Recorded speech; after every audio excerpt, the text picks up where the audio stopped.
A rookie quarterback just committed career suicide on Christmas morning. While millions of Americans unwrapped presents and gathered around dinner tables with loved ones, Dillon Gabriel sat alone in his hotel room, crafting a message that would send shockwaves through the entire Cleveland Browns organization. 3 words. That's all it took. 3 words that could either define his career or destroy it completely. Play me or trade me. Not a polite request through his agent. Not a private conversation with coaches behind closed doors. A direct ultimatum fired straight at general manager Andrew Barry while the rest of his teammates gathered for the team's Christmas lunch downstairs. Gabriel wasn't there. He refused to show up. And that empty seat at the table told everyone in that room exactly what he thought about his current situation in Cleveland. This wasn't some random act of frustration from a player having a bad day. This was calculated. This was deliberate. This was a young man reaching his absolute breaking point and deciding he'd rather burn bridges than spend another day pretending everything was fine. The question everyone should be asking isn't why Gabriel did this. The question is what pushed him so far that he felt this was his only option left. The mainstream narrative has already started taking shape. You'll hear talking heads on television calling Gabriel entitled, immature, a problem child who couldn't handle competition. They'll praise Shedeur Sanders as the feel-good story of the season, the 5th-round pick who earned his spot through hard work and talent. And they won't dig any deeper than that surface-level analysis, because the real story is far more complicated and far more uncomfortable for certain people to discuss. But here's what those analysts won't tell you. Here's what the official team statements will carefully avoid mentioning. Something happened behind closed doors in Cleveland that made a promising young quarterback believe his only path forward was nuclear rebellion.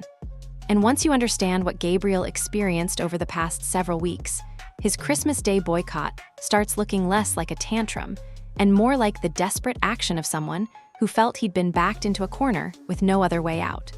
What really happened in that quarterback competition?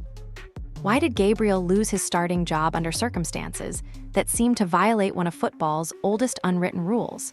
And is there any truth to the whispers suggesting that the Browns made their decision based on factors that had nothing to do with who actually gives them the best chance to win games? The answers might change everything you think you know about this situation. The first indication that something had gone terribly wrong came when coaches started doing head counts at the Christmas lunch. Players filed in wearing holiday sweaters and smiles, ready to enjoy a rare moment of celebration during the grind of an NFL season. Tables were set. Food was ready. The atmosphere should have been light and festive. Then someone noticed the empty chair where Dillon Gabriel was supposed to be sitting. Initial assumptions were innocent enough. Maybe he was running late. Maybe he was finishing up a phone call with family back home. Maybe he'd gotten the time wrong and would walk through those doors any minute with an apologetic grin. Minutes passed, then more minutes. Staff members started exchanging glances. Coaches began checking their phones. Something wasn't right. When team officials went to Gabriel's hotel room to investigate, they found him inside with no intention of joining his teammates downstairs. He wasn't sick. He hadn't overslept. He knew exactly where he was supposed to be and had made a conscious choice to be somewhere else. That's when the situation escalated from concerning to alarming. Gabriel wasn't just absent. He was making a statement through his absence. The text message to Andrew Barry came shortly after. Sources close to the situation describe it as brief, direct, and completely unprecedented for a player in Gabriel's position. No flowery language, no lengthy explanations, no request for a meeting to discuss his concerns like a reasonable professional. Just those 3 explosive words that landed on the general manager's phone like a grenade with the pin already pulled. Play me or trade me. Rookies don't do this. That's the first thing you need to understand about why this message sent the organization into complete panic mode. In the NFL's rigid hierarchy, young players are expected to know their place. You show up early. You stay late. You accept coaching decisions without public complaint. You wait your turn and trust that your opportunity will come if you keep working hard. The power dynamics are completely one-sided, with teams holding all the leverage through contracts that bind players to organizations for years. For a 3rd-round pick, who started just 6 games to issue an ultimatum to the man who drafted him, represents either incredible courage or complete desperation. Maybe both.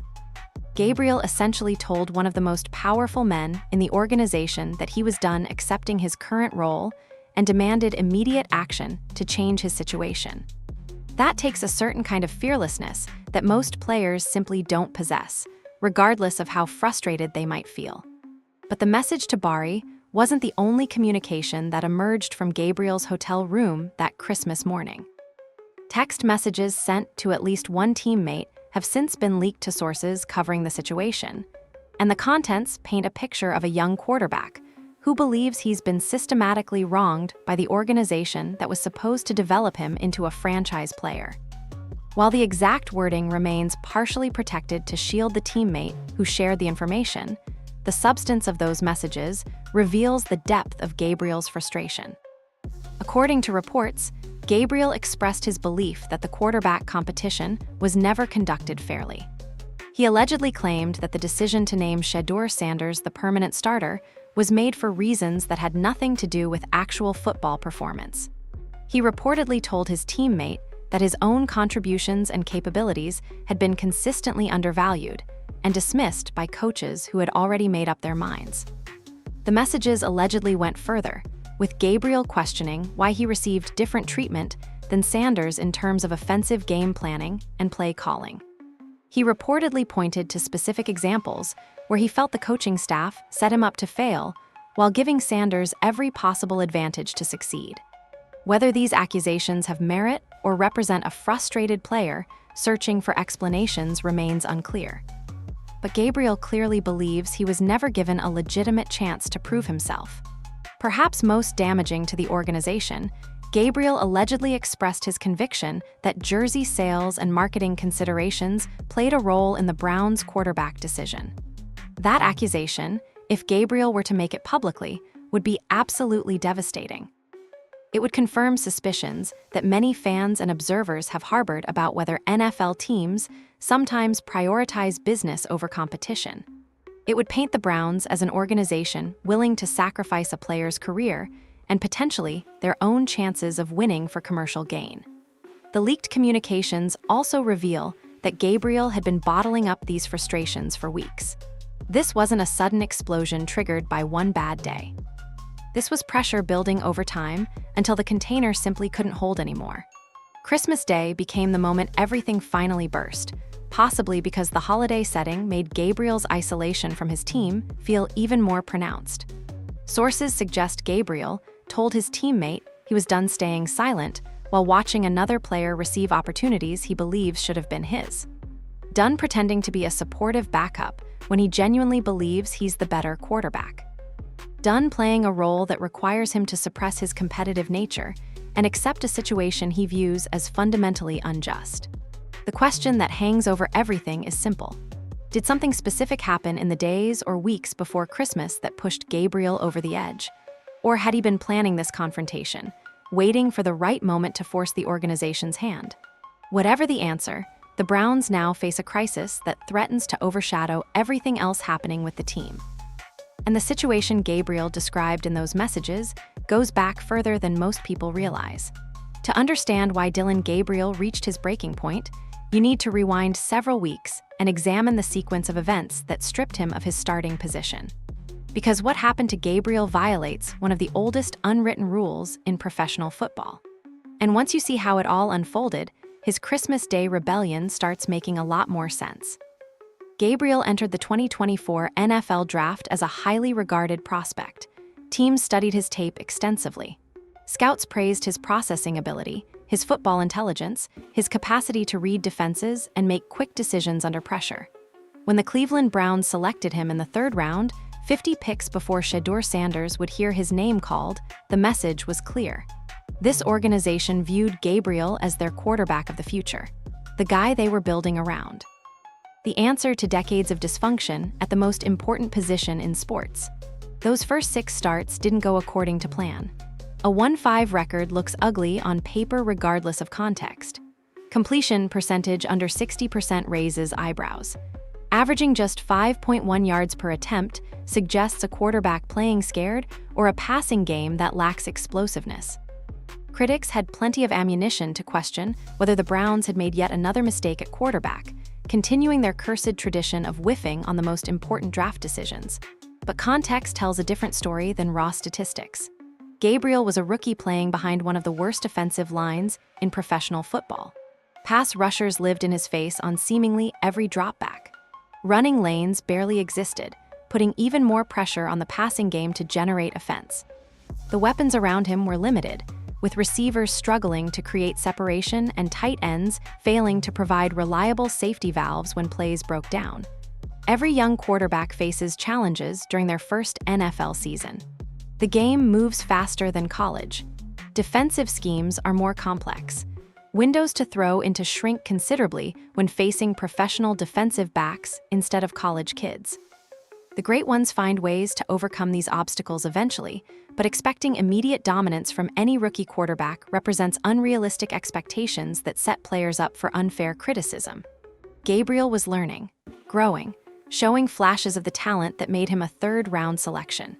Then came Week 11 against the Baltimore Ravens, and everything changed in the most brutal way imaginable. The hit came from the blind side. Gabriel never saw it coming. One moment, he was scanning the field looking for an open receiver. The next moment, he was lying on the turf with trainers rushing toward him and his head spinning from the impact. Concussion, the word that strikes fear into every football player because of what it means for their immediate future and their long-term health. Gabriel was done for that game, no question about it. The NFL's concussion protocols exist for good reason, protecting players from the catastrophic consequences of returning to action before their brains have fully healed.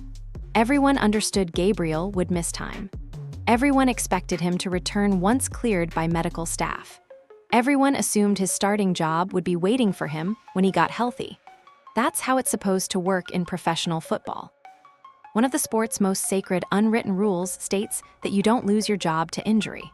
Competition for starting positions happens in training camp and during the regular grind of the season. But when a player gets hurt through no fault of their own, they shouldn't have to worry about looking over their shoulder at the backup waiting to steal their opportunity. Shedeur Sanders entered that Baltimore game under the worst possible circumstances. His team was already struggling. The defense he faced was ferocious. The pressure to perform immediately with no preparation time would overwhelm most backup quarterbacks thrust into sudden action.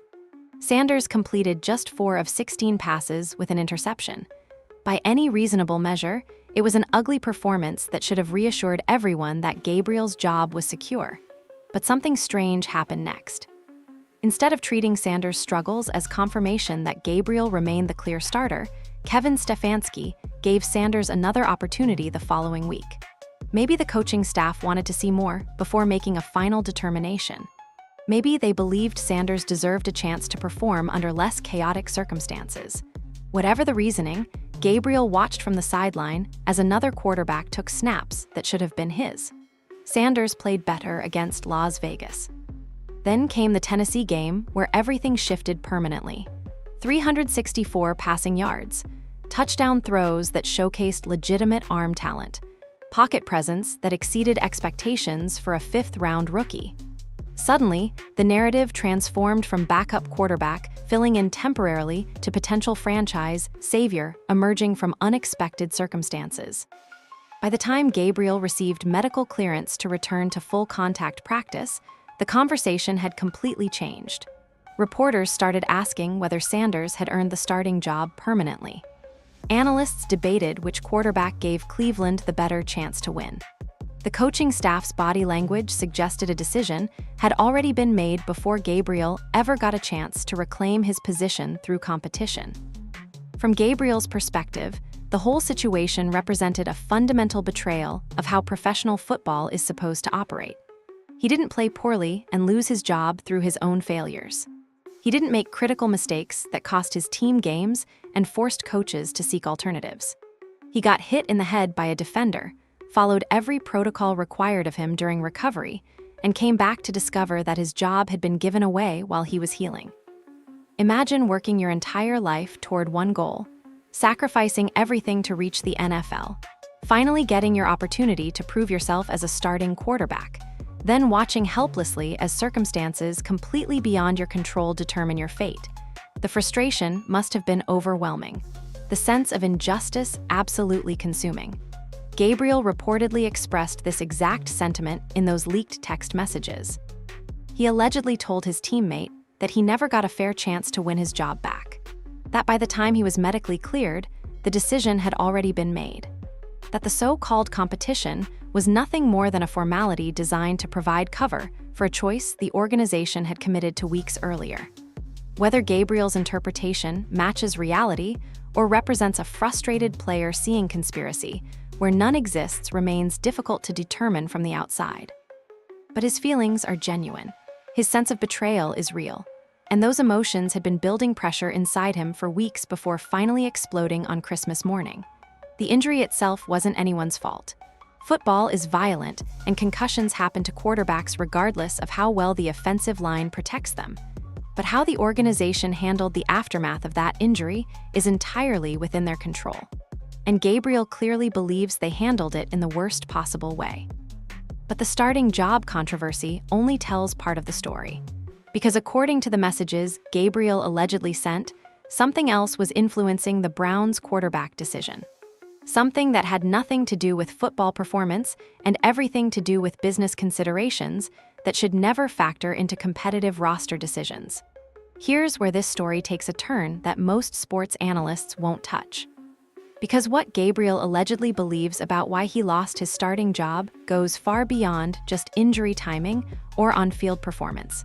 It strikes at something much more uncomfortable, something that raises serious questions about how NFL teams make decisions at the most important position in sports. $10 million. That's the figure being reported for Shedeur Sanders' rookie jersey sales. Let that number sink in for a moment.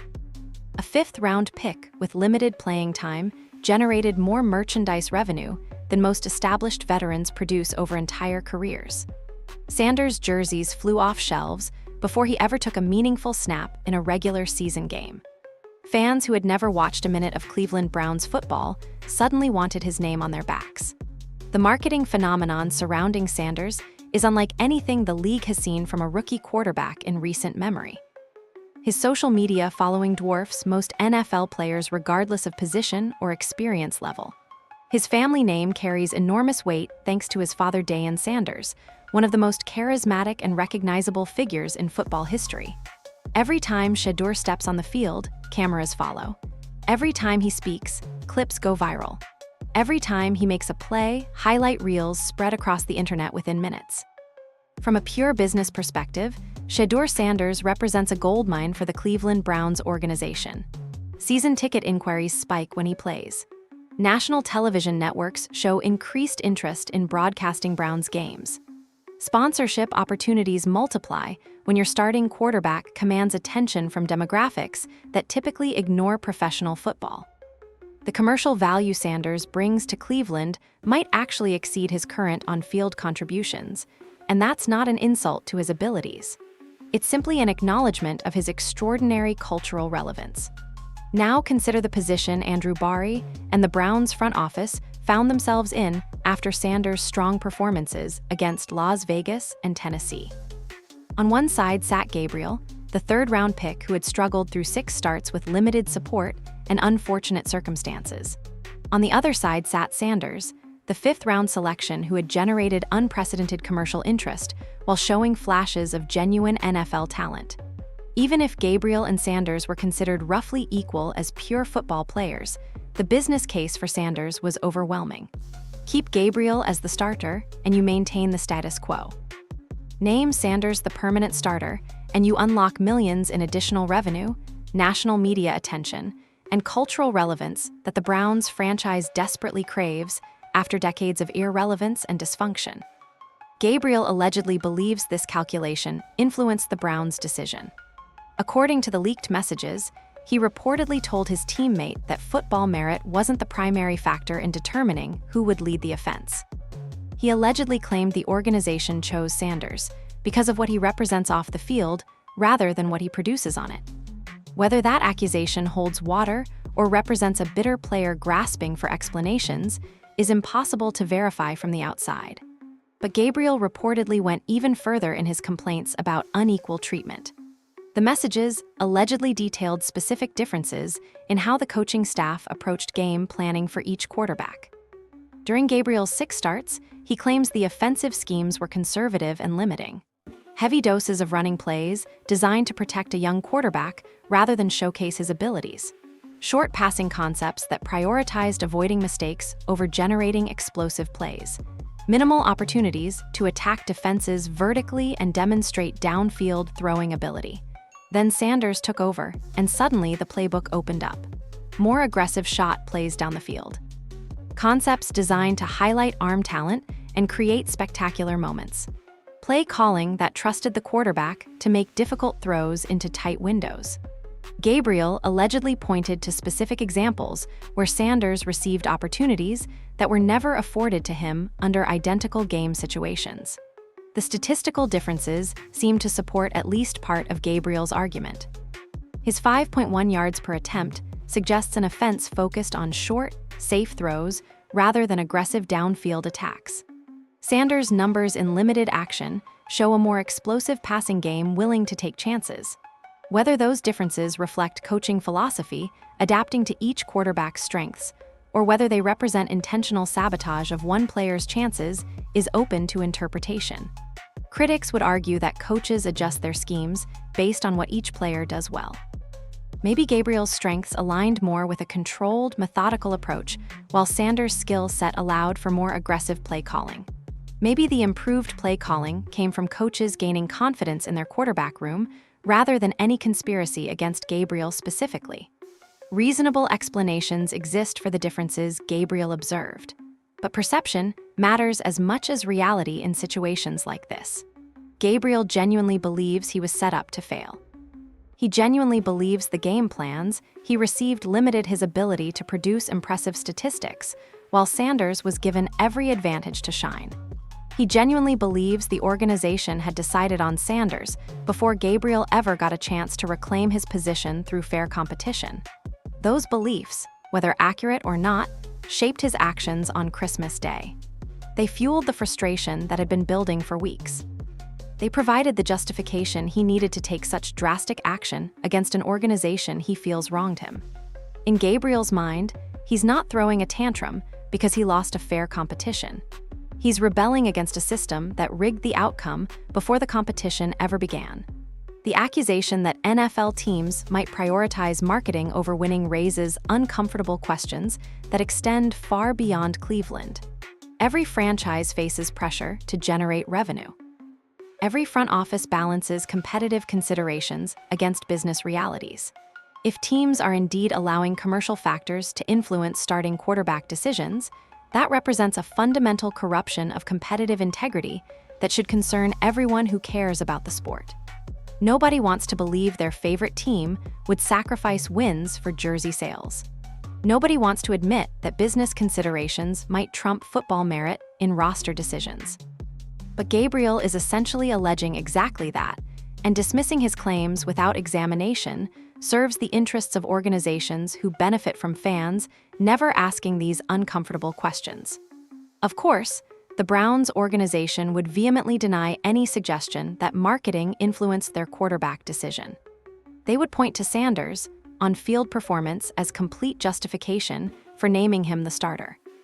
They would characterize Gabriel's accusations as sour grapes from a player who couldn't handle being outperformed by a competitor.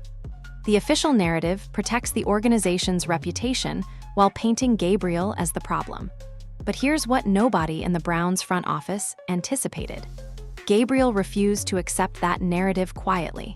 He refused to play the role of supportive backup while privately seething about perceived injustice. He forced the organization to confront his grievances publicly through the most dramatic protest imaginable. And now, Andrew Barry has to figure out what to do with a quarterback who just accused his organization of corruption on Christmas Day.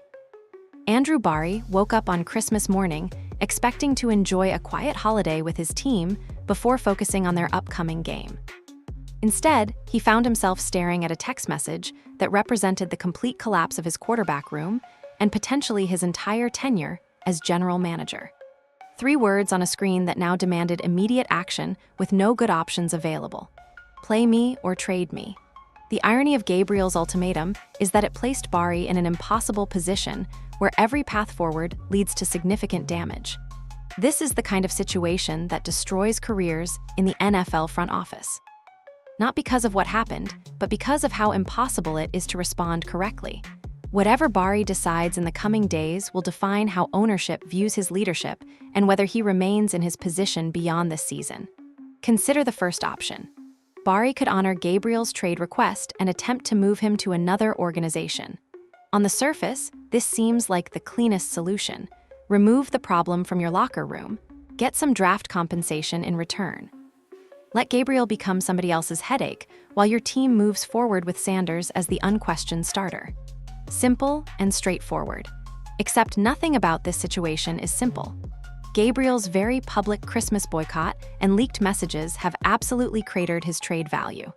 Every general manager in the league now knows that Gabriel is disgruntled, demanding out, and willing to cause organizational chaos when he doesn't get his way. Every potential trade partner understands that Cleveland is motivated to move Gabriel quickly before the situation deteriorates further. That knowledge gives other teams enormous leverage in any trade negotiation. Why offer a third-round pick for Gabriel when you know the Browns are desperate to get rid of him? Why give up meaningful draft capital when you can lowball your offer and wait for Cleveland to cave under pressure? Gabriel essentially handed every other organization in the league a roadmap for extracting maximum value while offering minimum compensation. Reports suggest the Browns might struggle to recoup anything close to the third-round pick they invested in Gabriel just months ago. A player who was worth that selection in the draft has potentially been reduced to a late-round pick or conditional swap because of one Christmas morning meltdown. Gabriel's protest, while expressing his frustration, may have inadvertently destroyed his own future by limiting where he can go and what teams are willing to give up for him. But the alternative option carries equally significant risks. Bari could take the hardline approach and refuse Gabriel's demands entirely. Tell him he's staying in Cleveland whether he likes it or not. Make absolutely clear that the organization will not be bullied by unhappy players into making roster decisions against their own interests. That approach maintains authority and sends a powerful message to everyone else in the locker room. The problem is what happens next. Gabriel has already demonstrated willingness to miss team functions and send inflammatory messages when he feels wronged. What happens when he's forced to remain on a roster he desperately wants to leave? Does he show up to practice and go through the motions while mentally checked out? Does he refuse to participate in meetings and walkthroughs, forcing the team to fine and suspend him repeatedly? Does he become a locker room cancer whose attitude infects other players who might harbor their own frustrations? Keeping a completely disgruntled player around carries enormous costs beyond just the distraction of managing his behavior. Gabriel knows things. He's been in quarterback meetings. He's heard coaching strategies and seen how the organization operates behind closed doors. A bitter player with nothing left to lose can share information with media members, fuel negative storylines, and create headaches that far exceed whatever symbolic value the team gains by not surrendering to his demands. There's also the wild card possibility that Gabriel simply refuses to play if forced to remain in Cleveland. Players have held out before, accepting fines and lost salary rather than participating in situations they find intolerable. Gabriel has already shown he's willing to sacrifice money and reputation to make his point. Pushing him further might result in an extended standoff that dominates headlines and overshadows everything else happening with the team. Kevin Stefanski finds himself caught in the crossfire of this front office nightmare. The head coach was already operating under intense pressure after multiple disappointing seasons failed to meet expectations. His job security was questionable before Gabriel decided to detonate a bomb in the middle of his quarterback room. Now he has to manage this crisis while simultaneously preparing his team for games that will determine whether Cleveland's season ends with hope or disappointment. How does Stefanski address the situation with his players? Does he hold a team meeting and condemn Gabriel's actions as selfish and unprofessional? That approach risks alienating players who might privately sympathize with Gabriel's frustrations even if they disagree with his methods. It also potentially burns any remaining bridge with Gabriel if the organization decides keeping him makes more sense than trading him for diminished value. Alternatively, Stefanski could try to smooth things over privately. Have honest conversations with Gabriel about his concerns. Attempt to repair the relationship before it becomes completely unsalvageable. That softer approach carries its own dangers. Other players watching might conclude that throwing tantrums and issuing ultimatums is an effective strategy for getting what you want. Why accept your role quietly when Gabriel got results through rebellion? The coaching staff also faces questions about their own handling of the quarterback competition. If Gabriel's accusations about different game plans and unequal treatment have any merit, Stefanski will eventually have to answer for those decisions. Even if the different approaches were justified by each quarterback's skill set, the perception of unfairness has already taken root. Changing that perception becomes nearly impossible once a player goes public with accusations. Sources close to the team suggest the coaching staff was completely blindsided by Gabriel's Christmas boycott. They reportedly had no indication that his frustration had reached such critical levels. Either Gabriel hid his feelings extremely well during the weeks leading up to Christmas, or the coaches weren't paying close enough attention to warning signs that should have prompted intervention before the situation exploded. That lack of awareness itself represents a failure of leadership. Good coaches maintain open lines of communication with players, especially young quarterbacks navigating difficult circumstances. If Gabriel felt so unheard that his only option was nuclear rebellion, something broke down in the relationship long before Christmas morning. Understanding where that breakdown occurred matters for preventing similar situations in the future.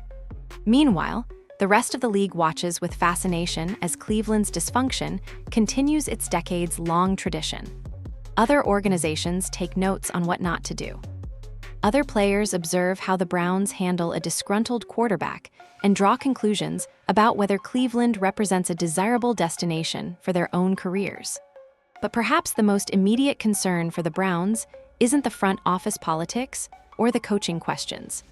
It's what's happening inside their own locker room as teammates process Gabriel's dramatic act of defiance. The moment Gabriel's empty chair became noticeable at that Christmas lunch, every player in the room started doing mental calculations. Some wondered what was happening. Others probably already suspected. But everyone understood that whatever came next would force them to pick a side, whether they wanted to or not. And in professional football, locker room divisions can destroy a season faster than any injury or bad game plan. The dynamics inside an NFL locker room are far more complex than fans typically realize. These aren't just coworkers who show up, do their jobs, and go home without forming opinions about organizational decisions. Players talk constantly. They share frustrations during long road trips. They discuss perceived injustices during training room sessions. They form alliances based on draft class, position group, background, and countless other factors that create invisible fault lines beneath the surface of team unity.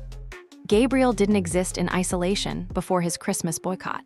He had relationships with teammates. He had conversations with players who listened to his concerns about the quarterback competition. He had allies who privately agreed that his treatment seemed unfair even if they never said so publicly. Those players are now facing uncomfortable questions about where their loyalties lie. Some teammates will undoubtedly view Gabriel's actions as completely justified. These are players who have experienced their own frustrations with coaching decisions or organizational politics. They understand what it feels like to believe you deserve more than you're receiving. They've swallowed their own complaints to maintain professionalism while privately seething about perceived slights. Gabriel did what they've fantasized about doing themselves. Reports suggest several offensive players have privately expressed sympathy for Gabriel's position. They witnessed firsthand the differences in how the coaching staff approached game planning for each quarterback. They saw the conservative play calling during Gabriel's starts compared to the aggressive schemes implemented for Sanders. They noticed details that outside observers would never catch, small things that accumulated into a pattern, suggesting Gabriel never received a fair opportunity. These sympathetic teammates face a difficult choice. Speaking publicly in support of Gabriel risks their own standing with coaches and management. Organizations don't appreciate players who validate criticism of their decisions. But staying silent while a teammate they believe was wronged gets painted as the villain conflicts with locker room codes about having each other's backs. That tension creates internal conflict that affects how players interact with each other and with the coaching staff. On the opposite side stand players who view Gabriel's Christmas boycott as selfish and destructive. These are typically veterans who have spent years learning to navigate the politics of professional football without causing organizational chaos. They've accepted backup roles when coaches chose other players. They've handled disappointment professionally and waited for their next opportunity rather than demanding immediate action. Gabriel's behavior offends their sense of how professionals should conduct themselves. This group likely includes players close to Shedeur Sanders who resent the implication that their teammate didn't earn his starting position through merit. They watched Sanders work during practice. They saw his preparation and dedication firsthand. The suggestion that Sanders' job was handed to him for marketing reasons rather than football performance insults their teammates' legitimacy and undermines his accomplishments. Defensive players often fall into a separate category during quarterback controversies.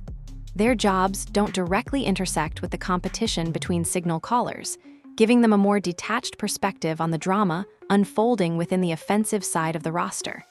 But even they cannot completely escape the tension. Locker rooms are small spaces. Conversations happen within earshot. Allegiances become apparent through seating arrangements at meetings and partnerships during team activities. The position group most directly affected is obviously the quarterback room itself. Shedeur Sanders now has to work alongside a player who publicly declared he should have Sanders' job and accused the organization of unfairly choosing Sanders for non-football reasons. Every interaction between them, moving forward, carries weight. Every exchange during meetings or practice sessions gets analyzed for signs of friction or reconciliation. Sanders' response to this situation will reveal much about his maturity and leadership capability. Does he extend an olive branch to Gabriel, acknowledging the difficulty of the situation while maintaining confidence in his own abilities? Does he distance himself entirely and let Gabriel's anger burn itself out without engagement? Does he take offense at the accusations and respond with his own criticism of Gabriel's behavior? Each approach carries different implications for locker room chemistry. Some reports suggest Sanders has remained publicly silent about Gabriel's boycott, declining to comment when approached by media members seeking reaction. That restraint might represent wisdom, refusing to pour gasoline on an already raging fire. Or it might represent uncertainty about how to handle a situation unlike anything Sanders has faced in his football career. Fifth-round rookies don't typically find themselves at the center of organizational controversies during their first season. Kevin Stefanski's ability to manage these locker room fractures will determine whether the team can salvage their season despite the distraction. Experienced coaches understand that player conflicts require careful intervention. Sometimes the best approach is addressing issues directly in team meetings, acknowledging the elephant in the room rather than pretending everything is normal. Other times, private conversations prove more effective, allowing coaches to gauge individual perspectives without forcing public declarations of loyalty. The wrong approach could accelerate the division rather than healing it. Coming down too hard on Gabriel might validate his supporters' belief that the organization treats players unfairly. Being too lenient might embolden the faction who views his behavior as unacceptable. Finding the precise balance requires reading the room correctly and understanding which players hold influence over their teammates. Veteran leadership becomes crucial during moments like this. Every team has respected older players whose opinions carry weight regardless of their statistical production. These are the guys who have seen everything during long careers, who can provide perspective when emotions run hot, who can mediate between factions before divisions become permanent. The Browns desperately need those voices to emerge and guide younger players through this crisis. But veteran leadership only works when players trust the organization enough to believe that staying unified serves everyone's interests. If enough players secretly agree with Gabriel that the Browns make decisions based on factors other than football merit, appeals to team unity will ring hollow. Why sacrifice for an organization you believe doesn't prioritize winning? Why suppress legitimate grievances to protect management from accountability? The timing of Gabriel's boycott compounds the difficulty of managing locker room dynamics. Christmas is supposed to represent a moment of coming together, of putting aside differences to celebrate with your football family when you can't be with your actual families. Gabriel deliberately disrupted that moment, ensuring maximum attention for his protest, but also ensuring maximum awkwardness for teammates caught in the middle. Players who were enjoying holiday celebrations suddenly found themselves processing the news that their quarterback room had imploded. Social media notifications interrupted family time with updates about the developing controversy. What should have been a relaxing day before refocusing on football became instead a day of speculation and concern about what the dysfunction meant for the team's immediate future. That disruption bred resentment among some players who felt Gabriel had stolen something from them. Their Christmas was supposed to be about brief respite from the grind of an NFL season. Instead, it became about managing the fallout from a teammate's very public meltdown. Even players who sympathize with Gabriel's frustrations might resent the timing and method of his protest. The next time the team gathers, whether for practice, meetings, or their next game, the atmosphere will have changed in ways that are difficult to predict. Some players will make efforts to act normally, pretending the controversy doesn't affect their focus. Others will find it impossible to ignore the tension, their discomfort apparent in body language and shortened conversations. The coaching staff will attempt to redirect attention toward football preparation, but the distraction will linger regardless of how well they manage the messaging. Professional football teams are built on trust and cohesion. Players must believe their teammates will execute their responsibilities, that coaches will put them in positions to succeed, that the organization will treat them fairly. Gabriel's boycott raised questions about all of those foundational elements. Repairing that trust won't happen through a single team meeting or locker room speech. It requires sustained effort over time, and the Browns may not have enough time remaining in this season to complete that repair. And for an organization with Cleveland's history, this latest controversy fits into a much larger pattern that should concern everyone associated with the franchise. Cleveland Browns fans have witnessed this movie before. Different actors, different decades, different specific circumstances, but always the same tragic ending. The franchise that hasn't won a championship since 1964 continues finding new and creative ways to sabotage itself at the most important position in professional sports. And watching this latest quarterback controversy unfold, longtime supporters feel that familiar dread settling into their bones. The list of quarterback disasters in Cleveland reads like a horror anthology, each chapter more painful than the last. Each promising start eventually collapsing into dysfunction, disappointment, and desperate searches for the next answer. Fans who have lived through all of it recognize the warning signs appearing once again, and they're powerless to stop what feels like an inevitable catastrophe. Bernie Kosar represented the last time Cleveland truly believed they had solved the quarterback puzzle. He delivered memorable seasons and playoff runs that older fans still reminisce about with bittersweet nostalgia. But even Kosar's tenure ended with controversy and hard feelings, a messy divorce that foreshadowed the organizational dysfunction that would define the franchise for decades to come. The expansion-era Browns returned in 1999 with Tim Couch as their supposed savior. First overall pick. Enormous expectations. A franchise quarterback to build around as Cleveland rejoined the NFL after years of absence. Couch showed genuine talent behind an offensive line that offered virtually no protection. He absorbed punishment that would have broken lesser competitors. And when his body finally gave out from the constant abuse, the Browns moved on without ever properly supporting the player they had invested everything in acquiring. The carousel accelerated after Couch. Names blur together in a parade of failed experiments and abandoned projects. Charlie Fry, Brady Quinn, Derek Anderson, Colt McCoy, Brandon Weeden, each arrived with varying degrees of hope and departed with familiar disappointment. The Browns couldn't evaluate quarterback talent, couldn't develop the quarterbacks they did acquire, couldn't build supporting casts that gave signal callers genuine chances to succeed. Johnny Manziel represented perhaps the most spectacular flameout in franchise history. The electric college star, whose off-field issues were well documented before Cleveland ignored every warning sign and selected him anyway. The Browns convinced themselves they could fix what others couldn't. They were wrong. Manziel's tenure became a cautionary tale about organizations prioritizing marketing sizzle over football substance, a parallel that should concern everyone watching the current Gabriel situation unfold. Baker Mayfield arrived with unprecedented hype following his record-breaking rookie season. He genuinely seemed different. The swagger, the competitiveness, the ability to elevate teammates through sheer force of will. Cleveland believed they had finally found their guy. Then came the coaching changes, the organizational instability, the slow erosion of confidence between player and franchise.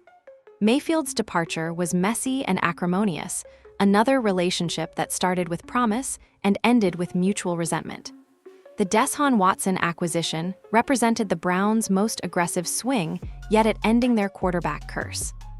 They traded enormous draft capital and committed unprecedented guaranteed money to acquire a player they believed would transform their franchise. The controversies surrounding Watson were well known before Cleveland made their move. The organization calculated that his talent outweighed the risks and complications. That gamble has produced mixed results at best. Watson's on-field performance hasn't matched the investment. Injuries have limited his availability. The supporting cast has struggled to complement his abilities. And now, the Browns find themselves with massive financial commitments to a quarterback who hasn't delivered championship-caliber play, while simultaneously mismanaging the young quarterbacks who were supposed to represent the future. The pattern that emerges from Cleveland's quarterback history reveals consistent organizational failures rather than simple bad luck. Other franchises experience quarterback struggles without the same repetitive dysfunction. The common denominator across decades of Cleveland quarterback disasters isn't the players themselves. It's the decision-making, the development, the organizational culture that somehow turns promising situations into catastrophic failures. Gabriel's Christmas boycott fits perfectly into this pattern. Here again is a young quarterback with legitimate talent who believes the organization has failed him. Here again are accusations that decisions were made for reasons other than football merit. Here again is a relationship between player and franchise that has deteriorated beyond repair before the quarterback ever got a genuine opportunity to establish himself. The specifics differ from previous quarterback disasters, but the underlying dynamics feel depressingly familiar. Browns fans who watched Couch get destroyed behind terrible offensive lines see echoes in Gabriel's complaints about limited support and conservative game planning. Those who witnessed Mayfield's slow deterioration recognize the signs of a quarterback losing faith in organizational decision-making. Those who remember Manziel's marketing-driven selection hear disturbing parallels and accusations that jersey sales influenced the choice between Gabriel and Sanders. What makes this situation particularly painful is that the Browns might be ruining two quarterback careers simultaneously rather than just one. If Gabriel is correct that he never received fair treatment, his development has been sabotaged by organizational politics. But if Gabriel's accusations are wrong and Sanders truly is the better quarterback, the controversy Gabriel created could undermine Sanders' confidence and poison the environment he needs to develop into a franchise player. Either way, the Browns lose. Either they've mistreated a legitimate starting quarterback who will flourish elsewhere while they're stuck with the wrong guy, or they've allowed a disgruntled backup to create chaos that damages the quarterback they correctly identified as their future. Both outcomes represent organizational failure. Both outcomes continue the curse that has haunted Cleveland for generations. Fans processing this latest controversy express exhaustion as much as anger. They've been through too many quarterback disasters to generate the same outrage that would have accompanied earlier failures. There's a resignation in their reactions, an acceptance that the Browns will always find ways to mess up the quarterback position regardless of which specific players or executives are involved. The curse has become self-fulfilling, with organizational dysfunction creating quarterback dysfunction that reinforces the belief that Cleveland simply cannot handle the position properly. The national media views Cleveland's quarterback struggles as reliable content. Whenever the Browns make news, it's usually for the wrong reasons. The jokes write themselves. The hot takes generate easy engagement. Nobody outside of Cleveland's loyal fan base expects the organization to handle anything correctly, and each new controversy confirms those expectations while providing fresh material for mockery. Some observers believe the Browns' quarterback problems stem from deeper cultural issues within the organization. Front office instability creates inconsistent evaluation criteria. Coaching turnover prevents proper development of young signal callers. Ownership interference introduces non-football considerations into football decisions. Until those foundational problems get addressed, the quarterback carousel will keep spinning regardless of which players Cleveland acquires.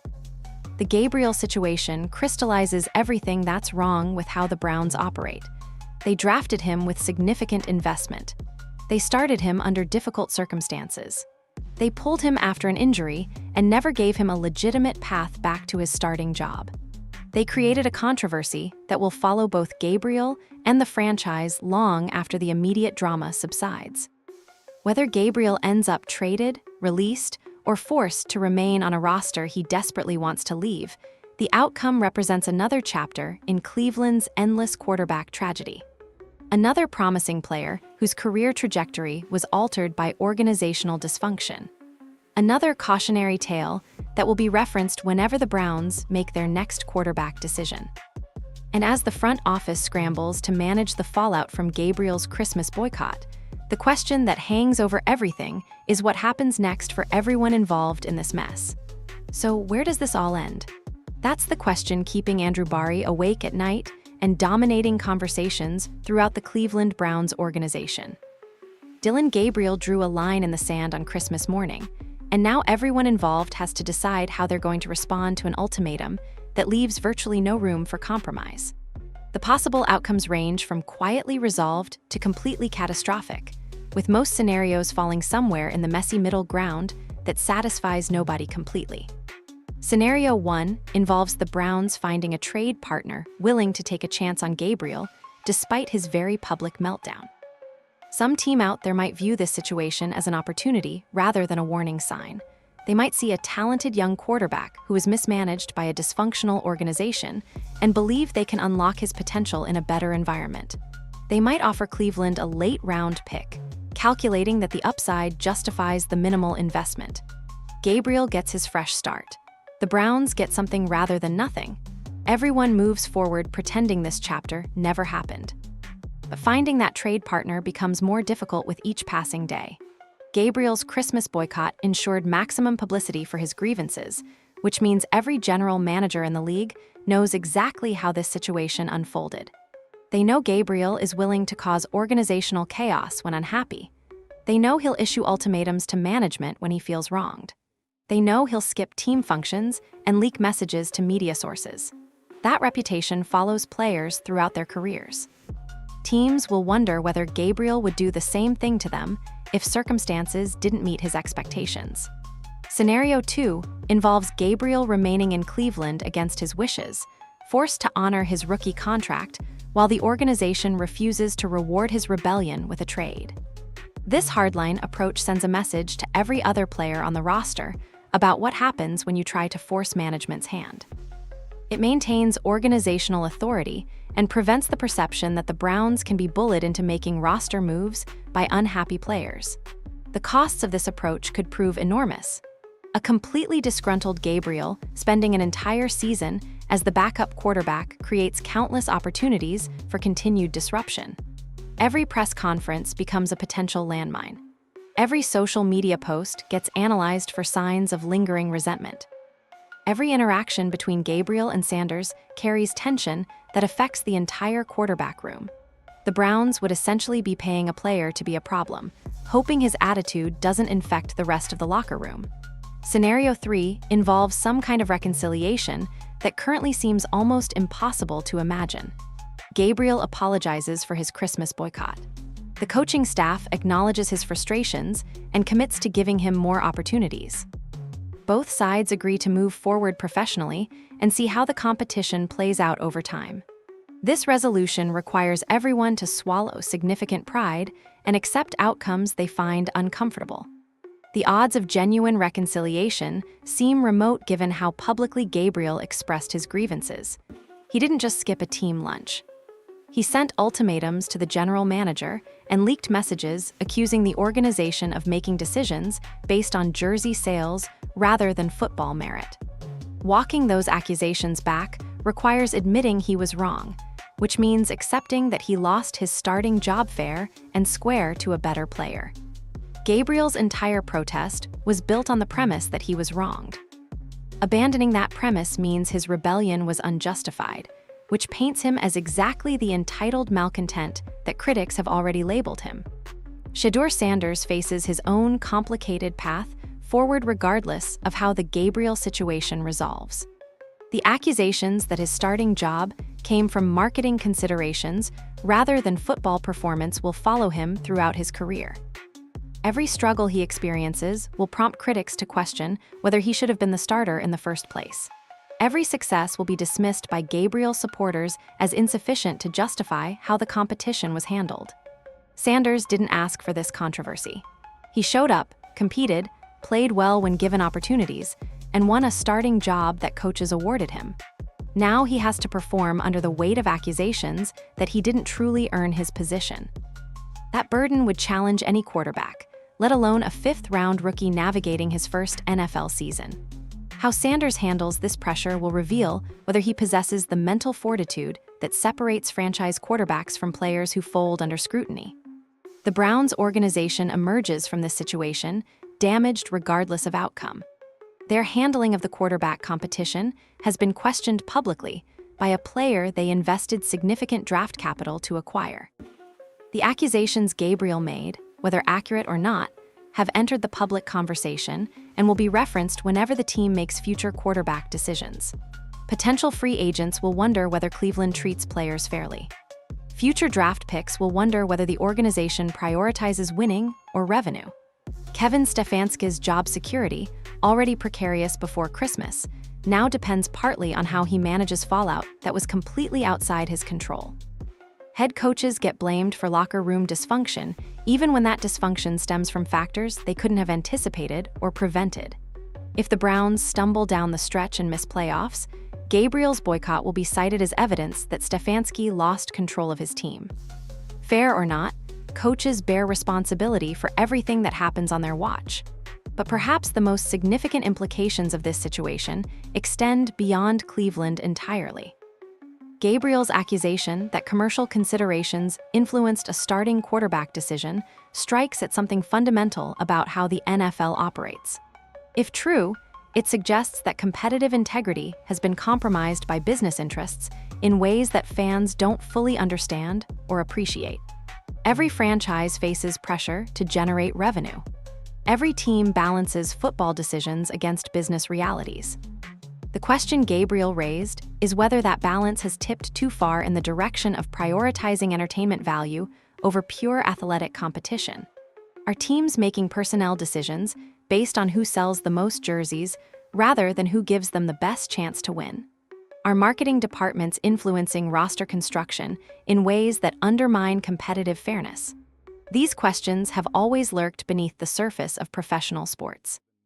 Athletes occasionally hint at commercial influences on team decisions.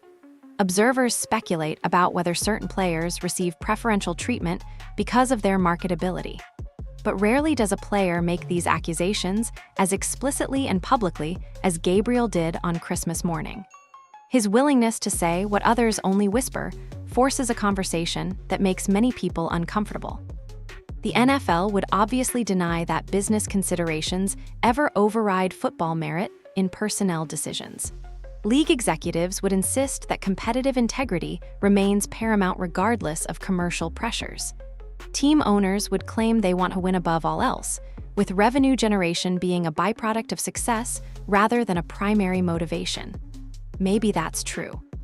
Maybe Gabriel's accusations reflect the bitter perspective of a player who couldn't accept that someone else beat him fairly. Maybe the Browns genuinely believe Sanders is the better quarterback and made their decision purely on football grounds. Maybe the jersey sales and marketing buzz are happy coincidences rather than determining factors. Or maybe Gabriel exposed something that the NFL would prefer fans never think about too carefully. Maybe the line between football decisions and business decisions has become blurrier than anyone wants to admit. Maybe players across the league harbor similar suspicions about whether they're being evaluated on merit or marketability. The truth probably lies somewhere in between. Commercial considerations likely influence decisions at the margins without completely overriding football evaluations.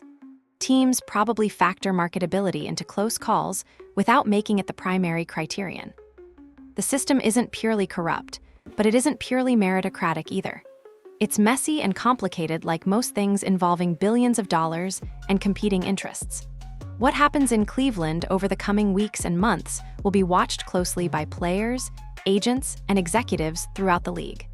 How the Browns handle Gabriel's situation sets precedents for how other organizations might respond to similar player rebellions. Whether Gabriel lands somewhere that gives him a legitimate opportunity affects how other frustrated players calculate the risks of going public with their grievances. Dillon Gabriel bet his entire career on Christmas morning. He decided that staying quiet and accepting his situation was worse than burning bridges and demanding change. Whether that bet pays off depends on factors largely outside his control now. He rolled the dice and has to live with whatever numbers come up. The Cleveland Browns continue their endless search for quarterback stability, adding another chapter to a saga that spans generations.